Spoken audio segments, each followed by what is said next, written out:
ہم کسے کامیابی سمجھتے ہیں؟ جو زیادہ دولت مند ہے زیادہ کامیاب ہے، جس کی جائیداد زیادہ ہے زیادہ کامیاب ہے، جس کی تجارت بہت پھیلی ہوئی ہے زیادہ کامیاب ہے، جس کے پاس عہدہ بہت بڑا ہے زیادہ کامیاب ہے۔ یہی ہمارے کامیابی کی تصورات ہیں۔ ان تمام تصورات کی نفی ہے۔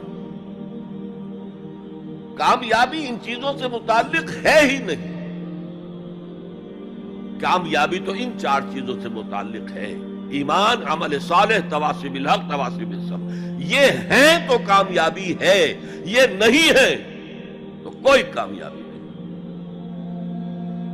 آپ کو سلطنت عرضی مل جائے کوئی کامیابی نہیں، دنیا بھر کی نعمتیں مل جائے کوئی کامیابی نہیں، جب تک کہ یہ چار چیزیں موجود نہ ہوں: ایمان اور عمل صالح اور تواصی بالحق اور تواصی بالصبر۔ اور اگر یہ چار چیزیں حاصل ہوں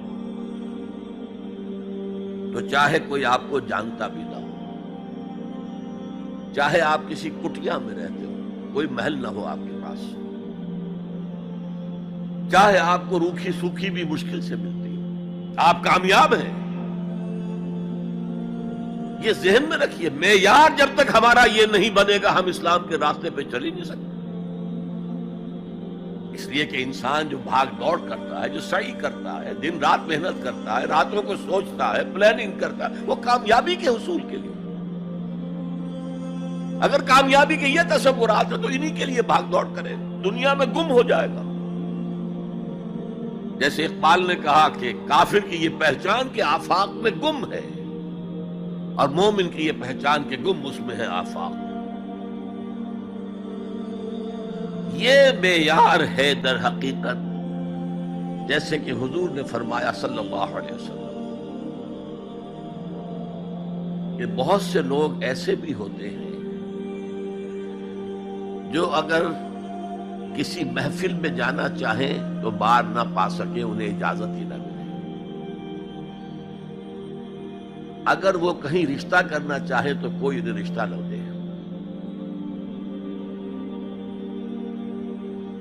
لیکن اللہ کی نگاہ میں ان کا وہ مقام ہوتا ہے کہ اگر وہ بھولے سے کسی بات پر قسم کھا لیں تب بھی اللہ ان کی قسم کی لاج رکھتا ہے۔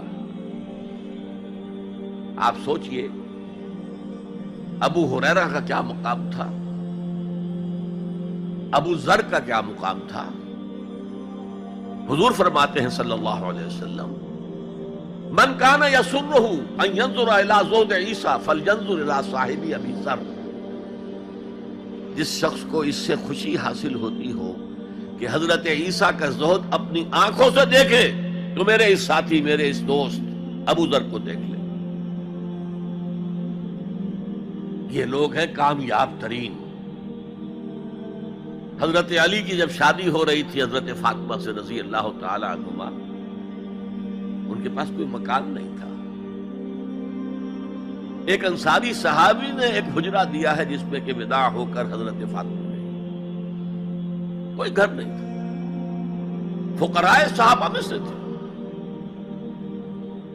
مہر دینے کے لیے کچھ نہیں تھا۔ حضور نے پوچھا کچھ ہے علی تمہارے پاس مہر دینے کے لیے؟ اس کیا حضور کچھ نہیں میرے پاس۔ فرمایا تمہارے پاس وہ زرہ ہوتی تھی ایک؟ عرض کیا جی زرہ تو ہے، لیکن ظاہر بات ہے زرہ تو ہتھیار ہے، جنگ کے لیے ہے، جہاد فی سبیل اللہ کے لیے۔ آپ نے فرمایا جاؤ اسے بیچو یا گروی رکھو، اسے لے کر آؤ، مہر تو دینا ہے۔ کیا اس مفلسی کی وجہ سے حضرت علی ناکام انسان تھے؟ لیکن واقعہ یہ ہے کہ کامیابی کے اور ناکامی کے اس معیار پر ہمارا دل ٹھکتا ہے۔ دل ٹھک جائے تو کیا کہنے، زندگی میں انقلاب آ جائے۔ میں جو بات کہہ رہا ہوں دل گواہی دے گا کہ صحیح ہے، لیکن برا نہ مانے تو میں عرض کروں گا، قرآن مجید میں ایک آیت آئی ہے کہ اے محمد جو کچھ آپ کہہ رہے ہیں صلی اللہ علیہ وسلم، کوئی بات لگتی تو ٹھیک ہے، ان نظن الا ظنا وما نحن بمستيقنين، گمان سا تو ہوتا ہے جو آپ کہہ رہے ہیں ٹھیک ہے، ہمیں یقین نہیں ہوتا۔ اور یقین جب تک نہیں ہوگا وہ آپ کی زندگی پر وہ اثر انداز نہیں ہو سکتا، وہ معیار۔ کہنے کو ہم کہتے ہیں ہمارا آخرت پر ایمان ہے، اور آخرت کی زندگی ابدی زندگی ہے، اور اصل زندگی آخرت کی زندگی ہے۔ وَإِنَّ الدَّارَ الْآخِرَةَ لَهِيَ الْحَيَوَانُ، لیکن ہماری بھاگ دوڑ، ہماری سعی و جہد، کہاں سے کہاں ہم جاتے ہیں اچھے کیریئرز کی تلاش میں۔ اور ایک ملک کے اندر بھی ادھر جاؤ ادھر جاؤ، ادھر جا کر کو تلاش کرو، ملک سے باہر بھی، عرب ممالک میں جاؤ، یو اے ای میں جاؤ، امریکہ میں جاؤ، اور کتنی خبریں آتی، کتنے لوگ مرتے ہیں انلیگل امیگریشن کی وجہ سے، پورے پورے جہاز ڈوب جاتے ہیں انلیگل امیگریشن۔ کس چیز کی تلاش میں؟ کیا اللہ یہاں رازق نہیں ہے، رزق نہیں دے سکتا؟ لیکن یہ کامیابی کی زندگی جس میں چمک ہو دمک ہو، اقبال کہتے ہیں کہ خرد کو خیرہ کرتی ہے، عقل کو خیرہ کرتی ہے چمک تہذیب حاضر کی، یہ صناعی مگر جھوٹے نگوں کی ریزہ کاری ہے، یہ جھوٹے رزقوں کی ریزہ کاری ہے، کوئی اس کی حقیقت ہی نہیں۔ تو پہلی بات زمانے کی قسم ہے، تمام انسان خسارے میں ہے، یقیناً ہے، یقیناً ہے، سوائے ان کے جو چار شرطیں پوری کریں، الا الذین آمنوا وعملوا الصالحات وتواصوا بالحق وتواصوا بالصبر۔